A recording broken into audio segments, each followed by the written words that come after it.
Caretaker भाग 40. पाठीमागच्या भागामध्ये आपण बघितले होते की मीटिंगमध्ये एक माणूस मीराला दिसलेला होता आणि त्या माणसाला बघून मीरा खूपच जास्त घाबरून गेलेली होती. मीटिंग झाल्यानंतर त्या माणसाने मीराची वाट अडवली होती. मीरा कशी तरी वॉशरूममध्ये येते, ती स्वतःला नॉर्मल करते. चला तर मग आता पुढे काय होतं बघूया. मीरा वॉशरूममधून बाहेर पडते. चेहऱ्यावर थोडीशी शांतता दाखवायचा ती प्रयत्न करते, पण तिच्या मनातलं वादळ काही थांबलेलं नव्हतं. ती सरळ आरवच्या केबिनमध्ये जाते. मीरा हळूच आरवच्या केबिनमध्ये येते. समोर आरव लॅपटॉपसमोर कामात बुडालेला होता. चेहरा गंभीर, स्क्रीनवर काही आकडे, प्रोजेक्ट्स, मेल्स. त्याची बोटं सतत कीबोर्ड्सवरती धावतच होती.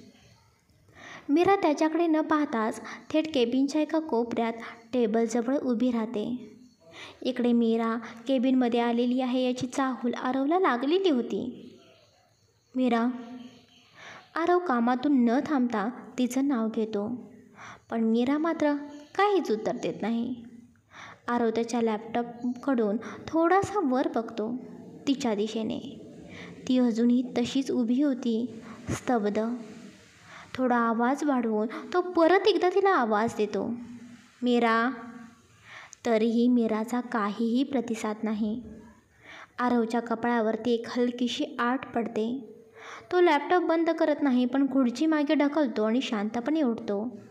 त्याची नजर आता केवळ मीरावरती होती. तो तिच्याजवळ येतो, तिच्या चेहऱ्याकडे पाहतो.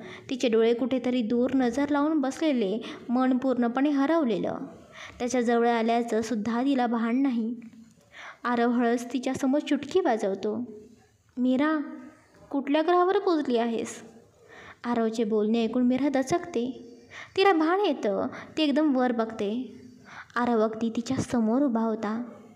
हां, बोला ना सर, ती घाईघाईने बोलते. मीरा, किती उशीर झाला, मी तुला किती वेळ आवाज देतोय. लक्ष कुठे आहे तुझं नक्की? तू ऑफिसमध्ये आहेस. घरी एक वेळ अशा गोष्टी चालत असतात, पण ऑफिसमध्ये नाही बरं का. ऑफिसमध्ये बी प्रोफेशनल, ओके? आरवचे बोलणे ऐकून मीरा एकदम भांबावते. हो सर, सॉरी सर, बोला ना.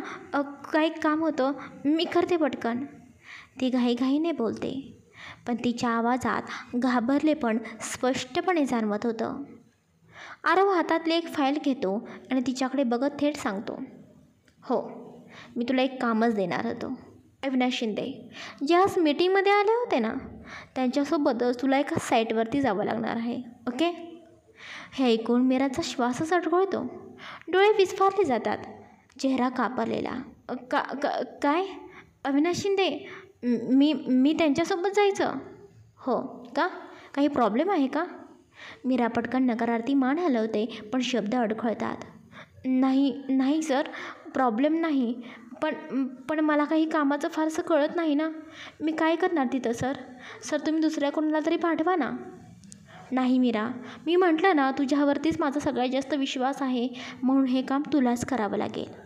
एक महत्त्वाची फाईल आहे, ती मी दुसऱ्या कोणाच्याही हातामध्ये देऊ शकत नाही. आरव बोलतच टेबलवरून फाईल उचलतो आणि तिच्या दिशेने हलवतो. मी तुला लोकेशन पाठवतो, तिथे अविनाश शिंदे असतील. त्यांना ही फाईल तू द्यायची आहेस आणि मग त्यांच्यासोबतच तू एका साईटवरती जायचं आहेस. बाकी मी तुला सगळं काही नीट सांगेनच. आरवचं बोलणं ऐकून मीरा स्तब्ध होते. तिचा चेहरा एका क्षणात काळवंटतो. डोळ्यातून भीती जाणवू लागते. मीरा मनातच बोलते, अविनाश शिंदे यांच्यासोबत साईटवरती जायचं, तेही एकटं. तिच्या अंगावर सरसरून काटा येतो. तिने नकळत हात घट्ट पकडून घेतलेले असतात. मीरा आता काय बोलणार होती? आरव तर तिला तिथे पाठवत होता. ती नाहीसुद्धा म्हणू शकत नव्हती आणि तिला त्या ठिकाणीसुद्धा जायचं नव्हतं. पण आता ती काय करणार? कामच होतं, मग काम तर करावं लागणारच होतं. नाईलाजाने ती आरवच्या हातातील ती फाईल घेऊ लागते. तेवढ्यात आरव मीराच्या हाताकडे बघतो. क्षणात त्याचा चेहरा गंभीर होतो. एक मिनिट, हे तुझ्या हाताला काय झालेलं आहे? हाताला असं लाल का झालं आहे? आरवचं बोलणं ऐकून मीरा थोडी गडबडते. तीसुद्धा पटकन स्वतःच्या हाताकडे बघते. ज्या हातामध्ये ब्रासलेट होतं त्याच मनगटाजवळ थोडंसं लालसर काहीतरी दिसत होतं. हे काय? मी सुद्धा आत्ताच बघितलं. काय माहिती कशामुळे झालं आहे. इतकं काही झालं नसेल, असंच काहीतरी झालं असेल. It's okay. मीराने नजरेला चुकवत फाईल पटकन उचलली आणि ती वळून जायला लागली. तेवढ्यात आरव पटकन तिला जाताना बघून तिचा हात घट्ट पकडतो. हलकं थरथरत आता मीरा थांबलेली होती. एक क्षण स्थिर, मग संतपणे ती त्याच्याकडे पाठीमागे नजर वळवते. काय झालं सर? मीरा, आता किती खोटं बोलणार आहेस तू? मीरा क्षणभर थिजते, पण अजूनही चेहऱ्यावर बेफिक्रीचं नाटक करत बोलते. म्हणजे? मीरा, मला आता खरं ऐकायचं आहे, सगळं खरं.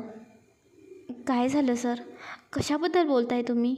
मी काही समजले नाही. मीरा, मी आरव राज्याध्यक्ष आहे. समोरचं माणूस कसं आहे, त्याचं वागणं कसं आहे मी बरोबर ओळखतो. मीटिंग हॉलमध्ये गेल्यापासून तुझं मी ऑब्झर्वेशन करतो आहे.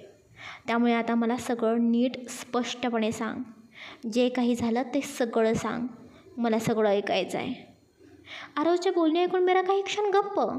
तिचे डोळे थोडे भरूनच येतात. हात अजूनही आरवच्या पकडीत होता. यांना कसं समजलं? म्हणजे मी घाबरले आहे हे त्यांनी ओळखलं का? पण हे कसं शक्य आहे?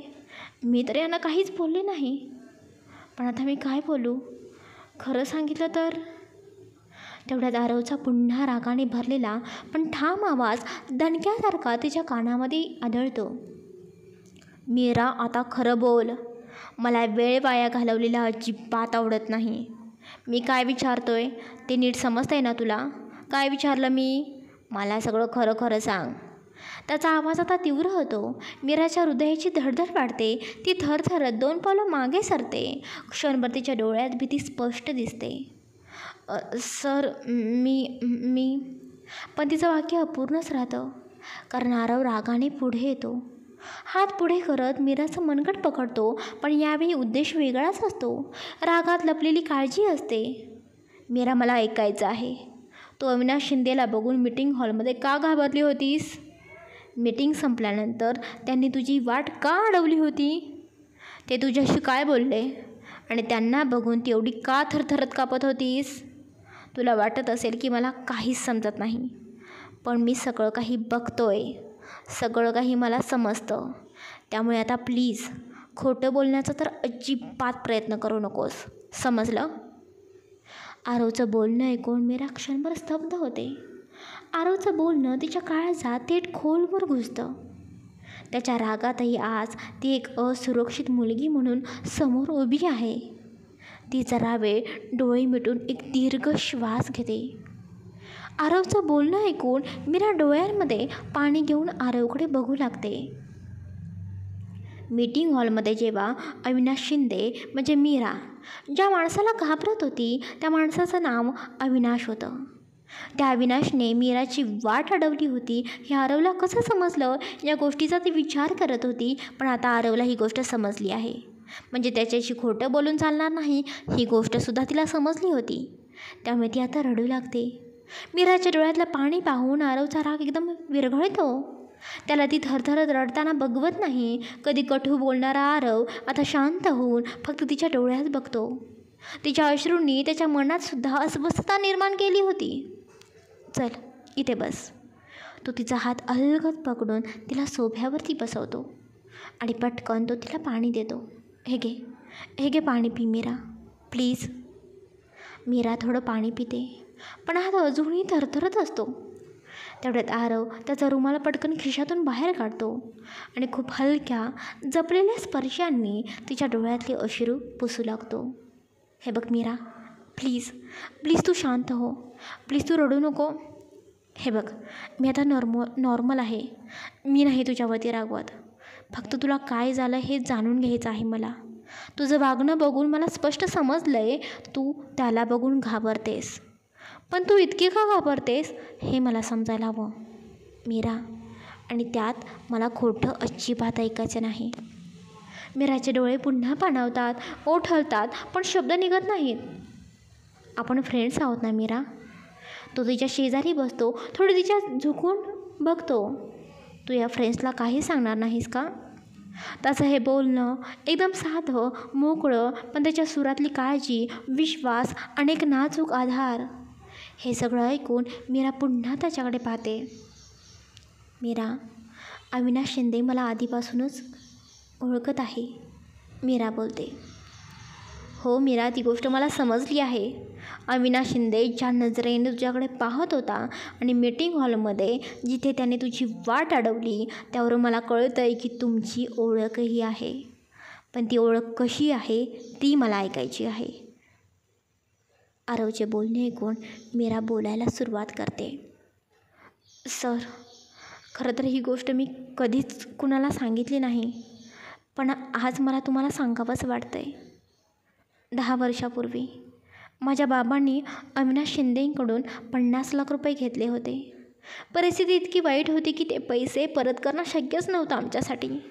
ते सारखे आमच्या घरी यायचे पैसे मागायला, पण त्याच्या नजरेत पैसा नव्हता, काहीतरी वेगळंच होतं.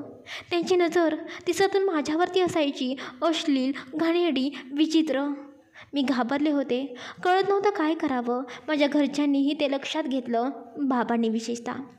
जेव्हा अविनाश शिंदे आमच्या घरी यायचा पैसे मागायला, तेव्हा त्यांची नजर, ती सैरभैर नजर सतत माझ्यावरती असायची. बाबांना समजलं होतं की त्या माणसाचा हेतू केवळ पैशाचा नाही, काहीतरी घाणेरडं होतं त्याच्या डोक्यात.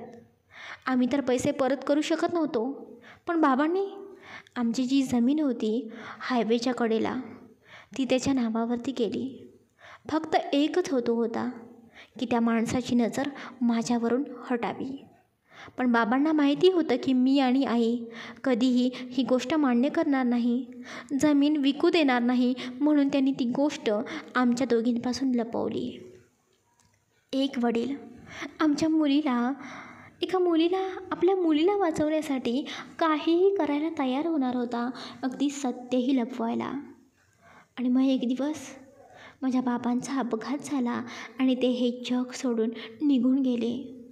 ही गोष्ट अविनाश शिंदेलासुद्धा मग कळली आणि तेव्हापासून तो पुन्हा आमच्या घरी यायला लागला, पैसे मागायला लागला.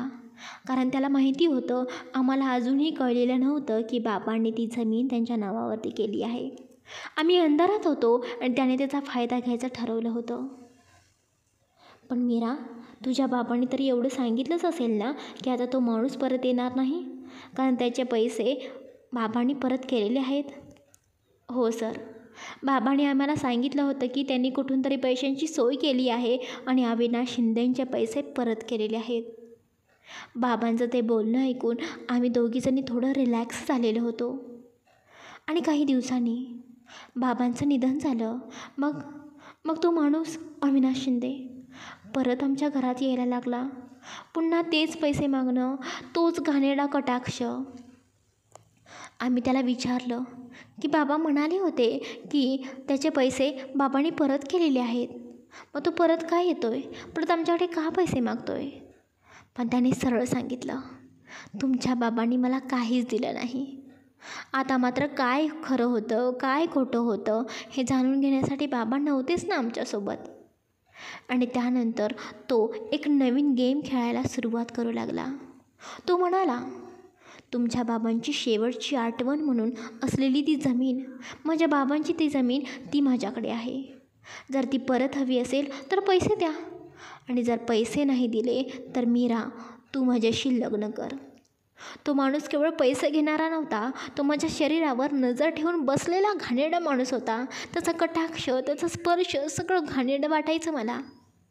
एक दिवस तो आमच्याकडे आला, ओरडला, तमाशा केला. आजूबाजूचे लोक बघत होते आणि तो तिथेच माझ्याशी लग्नाची मागणी करत होता. हे सगळं काही बघून माझी खूप चिडचिड झाली आणि मी रागात त्याला बोलून टाकलं, 1 वर्षाच्या आत तुझे सगळे पैसे मी परत करेन आणि माझ्या बाबांची जमीन मी परत मिळवेन. पण आता ते वर्ष संपायला 1 महिना फक्त बाकी आहे आणि मी अजूनही त्याचे पैसे परत दिलेले नाहीत. आता जर मी पैसे दिले नाहीत तर मला त्याच्याशी लग्न करावं लागेल. ती बोलता बोलता थांबते डोळ्यात पाणी थांबायचं व्यर्थ प्रयत्न करते, पण तिला मात्र ते शक्य होत नव्हतं. आणि सर मला त्याच्याशी लग्न नाही करायचं. सर, मला त्याच्या सावलीपासूनही दूर जायचं आहे, पण ते शक्य होईल असं मला नाही आता वाटत. मीराचं बोलणं ऐकून आरवचा राग अनावर्ती झालेला होता. काय मीरा, काय बोलतेस हे तू? काय डिसिजन घेतला होतास तू? तुला तरी कळतं आहे का तू काय करायला निघालेली होतीस? तो अविनाश शिंदे 50 वर्षांनी मोठा माणूस आहे तो, आणि त्याच्याशी तू लग्न करणार होतीस? तो संतापाने हाताच्या मुठी घट्ट बंद करतो. श्वास जड झालेला मीरा थरथरत बोलू लागते. सर, मी काय करायचं होतं सांगा ना. तो अविनाश शिंदे रोज आमच्या घरी येत होता. त्याची नजर कायम माझ्यावरती असायची. लग्नासाठी मागे लागलेला होता तो. ती काही क्षण डोळे मिटून खोल श्वास घेते. माझ्या बाबांची शेवटची आठवण होती ती जमीन, पण ती जमीन वाचवायची होती मला. एवढे पैसे नव्हते आमच्याकडे, म्हणून मी त्याचं म्हणणं ऐकलं. त्याने अट घातली होती, जर 1 वर्षात पैसे परत दिले नाही तर मला त्याच्याशी लग्न करावं लागेल. मी थोडी वेळ गप्प होते. मी ती अट मान्य केली होती, पण आता तो धमकी देतोय सर. म्हणतोय जर मी नाही म्हणाले लग्नासाठी तर माझ्या बहिणीला आणि आईलासुद्धा तो त्रास देईल, आणि ते मी अजिबात सहन नाही करू शकत. त्यांच्यासाठी, त्यांच्या सुरक्षिततेसाठी मी माझं आयुष्यसुद्धा पणाला लावायला तयार होते. मीराचं बोलणं संपताच काही क्षणासाठी पूर्ण शांतता पसरते. फक्त दोघांचाही खोल श्वास आणि डोळ्यात साठवलेली भावना आता दिसत होती. आरवचा चेहरा आता पूर्ण बदललेला असतो. मीराच्या अशा अवस्थेने त्याचं मन पोखरून निघालेलं होतं. त्याला वाटत होतं, एका कुटुंबासाठी ही मुलगी स्वतःचं संपूर्ण आयुष्य होत्याचं नव्हतं करून टाकायला तयार आहे. तो हळूच तिच्याकडे पाहतो. डोळ्यात काहीतरी खोल भावना होती. माझ्यासारखा कोरा काटेकोर माणूस, पण आज या मुलीच्या धैर्यापुढे झुकावंसं वाटतंय.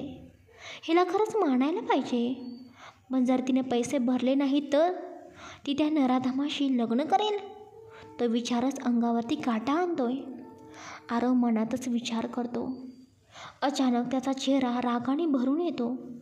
तो पुढे होतो आणि मीराचा हात घट्ट पकडतो. मीरा, चल आता लगेचच. पण सर, कुठे? मला कुठे घेऊन जाताय तुम्ही? मीरा घाबरत बोलते.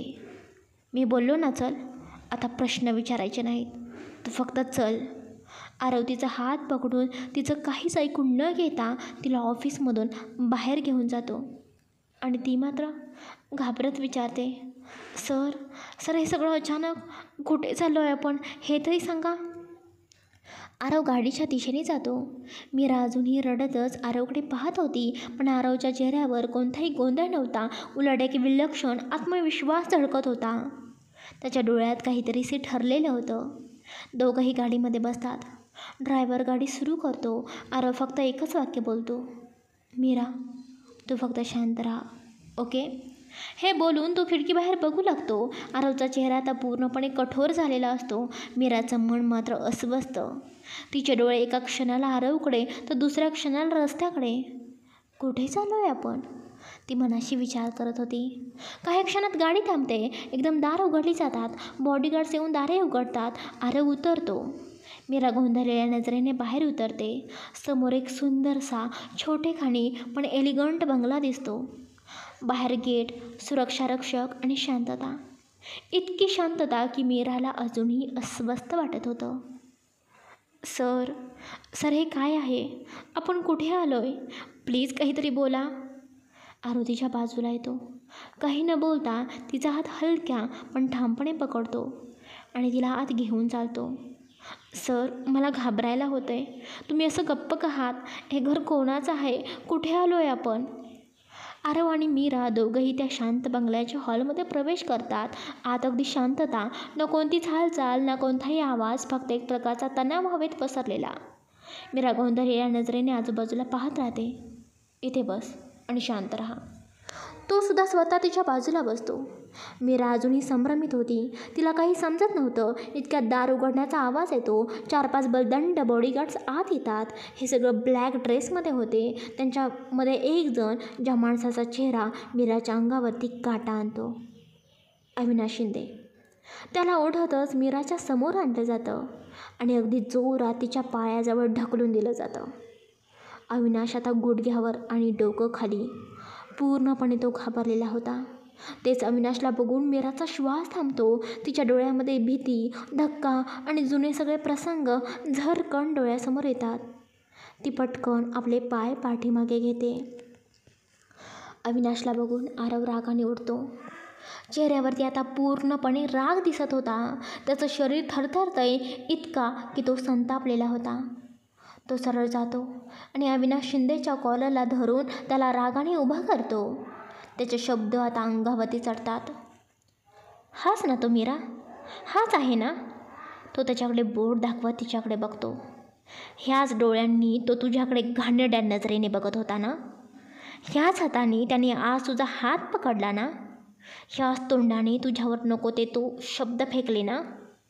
तो अविनाशच्या कॉलरला जोरात हलवतो. अविनाश घाबरून थरथरतो. शब्द बाहेर पडत नाहीत त्याच्या तोंडून. मीरा फक्त स्तब्ध. तिच्या डोळ्यातून पाणी वाहतंय पण ती काहीच बोलू शकत नाही. तिला आता कळत होतं आरव फक्त तिच्यासाठी, तिच्या न्यायासाठी, तिच्या आत्मसन्मानासाठी लढत आहे. आजपासून याचं नावसुद्धा तुझ्या आयुष्यात नाही राहणार मीरा.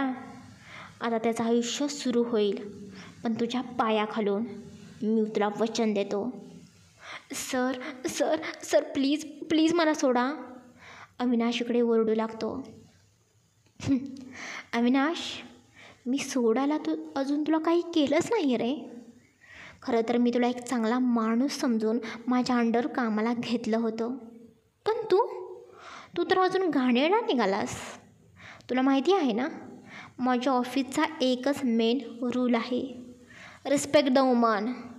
जो स्त्रीचा सन्मान करत नाही त्याला मी अजिबात क्षमा करत नाही.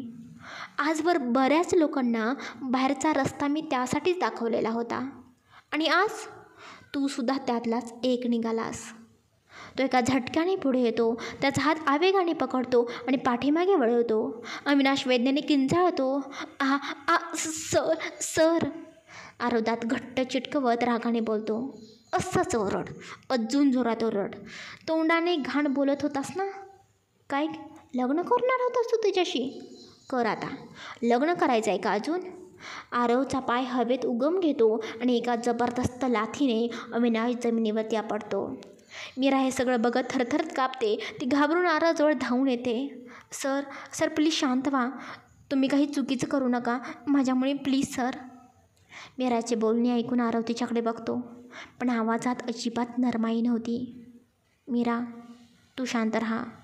या माणसाने तुला इतकी वर्ष त्रास दिला ना, पण तू गप्प होतीस. तू सगळं काही सहन करत होतीस. पण आज नाही. आजचा दिवस शेवटचा असेल. तो जोरात ओरडतो. रितेश. आरवचा आवाज ऐकून दार हलकंच उघडतं. रितेश आतमध्ये येतो आणि त्याच्यासोबत एक वकील देखील होता. मीरा चकित होऊन त्या दोघांकडे बघू लागते. वकील? आता काय होणार? मीरा मनाशीच बोलते. सर, आपण सांगितल्याप्रमाणे सगळे डॉक्युमेंट्स तयार आहेत, वकील बोलतो. आरव त्याच्याकडे हात करतो. वकील फाईल्समधून काही कागद काढून आरवच्या हातात देतो. आरव ते नीट तपासतो आणि मग परत सोफ्यावरती जाऊन बसतो. त्याचं शांत बसणंही दबाव टाकणारं होतं. बॉडीगार्ड्स अविनाशला उचलून आरवसमोर उभा करतात. हे बघ, हे पेपर्स आहेत मीराच्या बाबांच्या जमिनीचे पेपर्स. जी जमीन तू फसवणूक करून तुझ्या नावावरती करून घेतली होतीस आणि तरीही तू मीराला त्रास देत होतास. आज ती परत तिच्या नावावरती होणार. इथे सही कर आणि कायमचं तिच्या आयुष्यातून निघून जा. हो हो सर, लगेच करतो. अविनाश घाबरत पटकन पेन उचलतो आणि थरथरत सही करतो. ही गती बघून मीरा चकित होते. तिचं लक्ष एकदा आरवकडे, एकदा अविनाशकडे. पेपर साईन करून अविनाश ते आरवकडे देतो. नाही, हे पेपर्स माझ्या हातात नाहीत, मीराच्या हातात द्यायचे आणि तिची माफी मागायची, आत्ताच्या आत्ता. आरवचे बोलणे ऐकून अविनाश वळतो. घाबरत मीराकडे येतो. मीरा त्याच्याकडे न बघता चेहरा दुसरीकडे फिरवते. Sorry madam. Sorry Meera madam. मी तुमच्यावर, तुमच्या बाबांवर आणि तुमच्या घरच्यांवर खूप अन्याय केला. तुमची जमीन फसवून घेतली. पण आता मी परत करत आहे. क्षमा करा. मीरा रागाने त्याच्याकडून ते पेपर्स घेते. त्या क्षणी बॉडीगार्ड्स त्याला परत पकडतात. अविनाश रडत हात जोडून बोलू लागतो, सर आता तरी मला सोडा. मी सगळं केलं तुमच्या सांगण्यावरून. Sir please.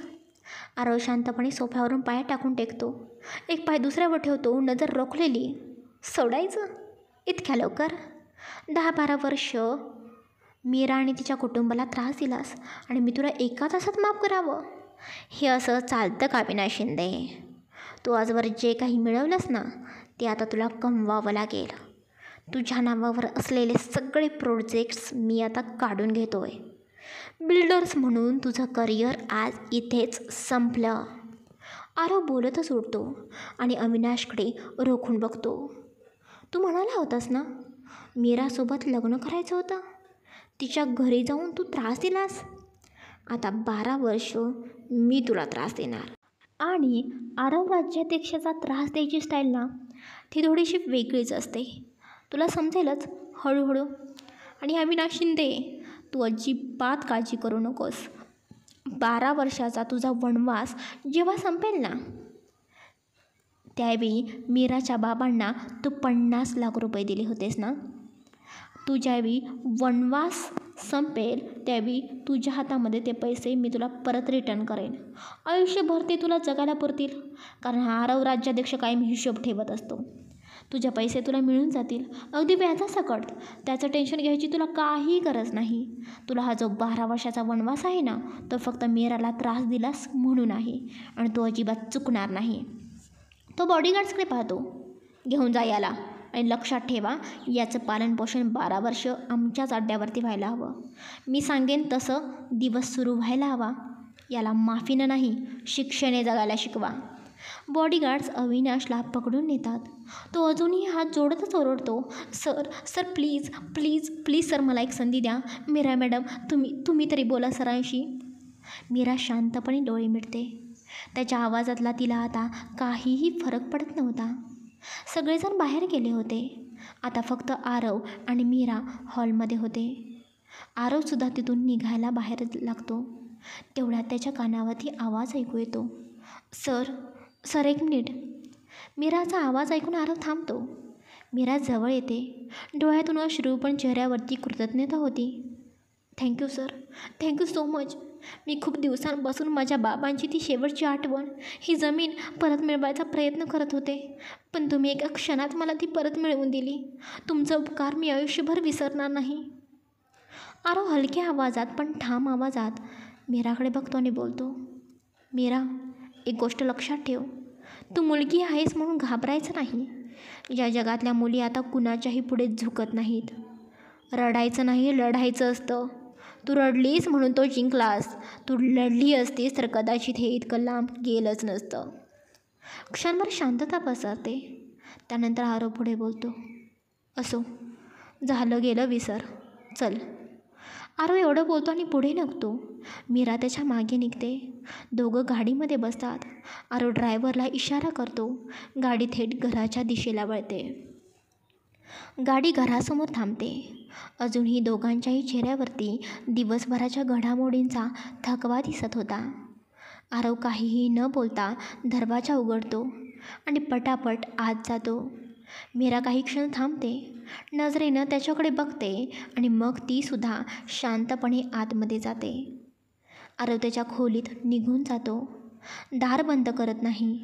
मीरा एक क्षण थांबते, खोल श्वास घेते आणि तिच्या रूममध्ये प्रवेश करते. तिच्या डोळ्यात अजूनही भावनांचं वादळ शमत नाही. ती हळूच बाथरूममध्ये जाते. चेहरा धुतल्यावर तिचा चेहरा थोडा सावरलेला वाटतो. ती थेट बेडवरती येऊन बसते. बेडवर तिच्या शेजारी ती आज मिळालेली जमिनीची कागदपत्रं ठेवते. ती त्यांच्याकडे एकटक पाहते आणि मग हळूहळू प्रेमाने हात फिरवते. खरंच आज जे काही घडलं ते सगळं एक स्वप्न वाटतंय. अविनाश शिंदे अचानक ऑफिसमध्ये आला. ते सत्य ते सरांनी समजलं आणि त्यांनी त्याला शिक्षासुद्धा दिली. त्या माणसाला ज्याला बघणंसुद्धा मी टाळायचे, तो आज माझ्यासमोर गुडघ्यावरती बसलेला होता. ती श्वास घेते, डोळ्यात पाणी जमा होतं, पण चेहऱ्यावर एक समाधान तिच्या उमटलं होतं. आणि आज ही जमीन, बाबांची शेवटची आठवण माझ्या हातात परत आहे. ती परत ते पेपर्स उचलते. ओठांवर अलगद हसू येतं, डोळ्यातून अश्रू गळतात. पण यावेळी ते अश्रू दुःखाचे नव्हते, ते धन्यवादाचे अश्रू होतात. किती वेळा मी प्रयत्न केला होता जमीन मिळवायचा. दरवेळी अपयश, दरवेळी अडथळा येत होता. पण आज आरव सरांमुळे मला ती आठवण परत मिळाली. सर, आज तुम्हाला खूप काही बोलायचं आहे, पण शब्दच सापडत नाहीत. कधीकधी थँक्यू हा शब्दसुद्धा खूप छोटा वाटतो. ते काय असतं ना, एखादा माणूस आपल्यासाठी देवासारखा येत असतं आयुष्यात. आज सर माझ्यासाठी ते तुम्ही आहात. मीरा बेडवर बसून हातात जमिनीच्या पेपर्स धरून विचारात हरवलेली होती. तिच्या डोळ्यात कृतज्ञता, विस्मय आणि डोळे थकलेपणही होतं. तेवढ्यात टकटक तिला पावलांचा आवाज ऐकू येतो. ती पटकन दरवाजाकडे नजर वळवते. आरव दाराशी उभा असतो. एक ट्रे हातामध्ये होता. त्या ट्रेमध्ये गरमागरम जेवण असतं. हे घे, सकाळपासून तू काही खाल्लं नशील ना, खाऊन घे, आरव बोलतो आणि तो ट्रे सरळ बेडवरती ठेवतो आणि लगेचच तिथून जायला वळतो. पण मीरा शांतपणे त्याच्याकडे बघते आणि बोलते, आणि तुम्ही काही खाल्लत का? मीराचा आवाज ऐकून आरव थोडासा थांबतो. मागे न बघता पण उत्तर देतो, मी सुद्धा खाऊन घेईन आता. तो एवढं बोलतो आणि तो सुद्धा तिथून निघून जातो. मीरा फक्त त्याच्या जाणाऱ्या पाठमोऱ्या आकृतीकडे बघत राहते. तिच्या नजरेत खूप भावना मिसळलेल्या होत्या. आश्चर्य, आदर, ओढ, गूढ आणि आपुलकी. ती मनाशीच विचार करू लागते, हा तोच आरव आहे का, जो पहिल्यांदा मला थेट बोलायचा, रागात राहायचा, पनिशमेंट द्यायचा, आणि आज तो माझ्यासाठी थेट जेवण घेऊन आला. माझ्या हक्काच्या जमिनीसाठी त्याने इतकं सगळं काही केलं. ती ट्रेकडे बघते. एका थेंबासारखं अश्रू तिच्या गालावरून खाली ओघळतो. माणसं बदलतात, कधी प्रसंगामुळे, कधी भावनांमुळे, पण काही बदल हृदयावर खोलवर स्पर्श करून जातात. आजचा आरव माझ्या मनात खोल कुठेतरी घर करून गेला आहे. सरांनी आज माझ्यासाठी एवढं सगळं काही केलं. कशासाठी केलं? फक्त एक केअरटेकर म्हणून केलं, की या पाठीमागे आणखीन काही आहे?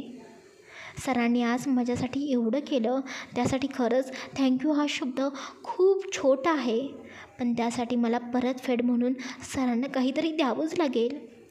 मीरा मनाशीच विचार करते. तिच्या डोक्यात काहीतरी येतं आणि ती तसंच करायचा विचार करते. चला गाईज, आजचा भाग कसा वाटला नक्की मला भरभरून कमेंट्स करून सांगा. बाकी पाठीमागच्या भागामध्ये ना 2 कमेंट्स आलेल्या होत्या. तुम्ही कथा खूप रटाळ करत आहात. पाठीमागे माझ्या ज्या 2 कथा होत्या त्या कथांसारखं मी ही कथा जास्त पळवत नाही, स्लो घेऊन जात आहे. पण खरंच मी तुम्हाला आधीसुद्धा सांगितलेलं होतं, प्रत्येक गोष्टीला एक वेळ असते. आपल्या आयुष्यामध्ये सगळ्या काही गोष्टी एकदम पटकन घडतात का हो? नाही ना. मान्य आहे, ही स्टोरी आहे, हे एक इमॅजिनेशन आहे, त्यामुळे तुम्हाला एक आतुरता आहे की पुढे काय होतं, पटपट तुम्हाला वाचायचं असतं, लवकर त्यांची रोमॅन्टिक लाईफ तुम्हाला वाचायची आहे. पण खरंच सगळं काही हळूहळू घडणार आहे हो. आता बघा, मीराच्या आयुष्यामध्ये हा एक क्षण आला. काहींची एक कमेंटसुद्धा होती की मीरा एवढी का घाबरते, त्या माणसालासुद्धा म्हणजे अविनाश शिंदेलासुद्धा ती एवढी का घाबरते, आणि आरवलासुद्धा ती घाबरते. आरवला घाबरण्याचा विषय वेगळा होता, पण अविनाश शिंदेला ती का घाबरते याचं सत्य आज तुम्हाला समजलं असेल, आजच्या भागामध्ये तुम्हाला समजलं असेल. बघा ना, आपल्या आयुष्यामध्ये सुद्धा अशी एखादी व्यक्ती आली जी आपल्याला त्रास देते आणि आपल्या हात दगडाखाली आहेत, तर खरंच मुली थोड्याफार घाबरून जातात ना. काही मुलींना खूप खंबीर असतात, ज्या पटकन ज्या त्या ठिकाणी उत्तर देत असतात. पण मीराची परिस्थिती वेगळी होती.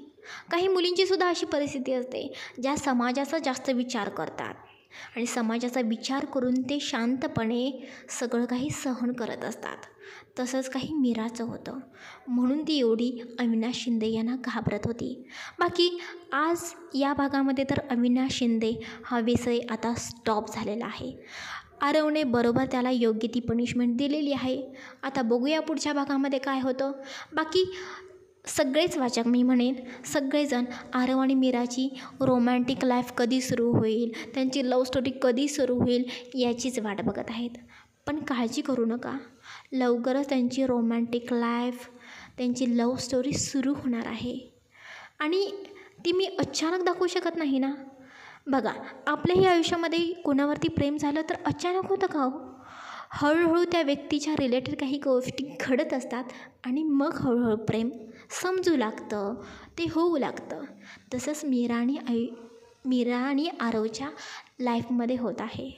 ते थोडी सहजच होणार आहे. त्यामुळे खरंच थोडे पेशन्स ठेवा. खरंच स्टोरी खूप छान आहे आणि पुढे तुम्हाला लवकरच त्या दोघांचं प्रेम म्हणजे होईल की नाही मला माहिती नाही, बघूया पुढे होतं की नाही, पण तुम्हाला सगळं काही तुमच्या मनासारखं बघायला मिळेल. त्यामुळे पेशन्स ठेवा आणि असंच कथेवरती भरभरून प्रेम करत राहा. पुढचा भाग उद्या प्रकाशित होईल. बाय द वे, आजच्या स्टोरीसाठी, आजच्या भागासाठी भरपूर कमेंट्स आल्याच पाहिजेत. उद्याचा पार्टसुद्धा खूप खास असणार आहे बरं का. त्यामुळे उद्याचा पार्ट लवकरच येईल. वाट बघत राहा. Bye, take care.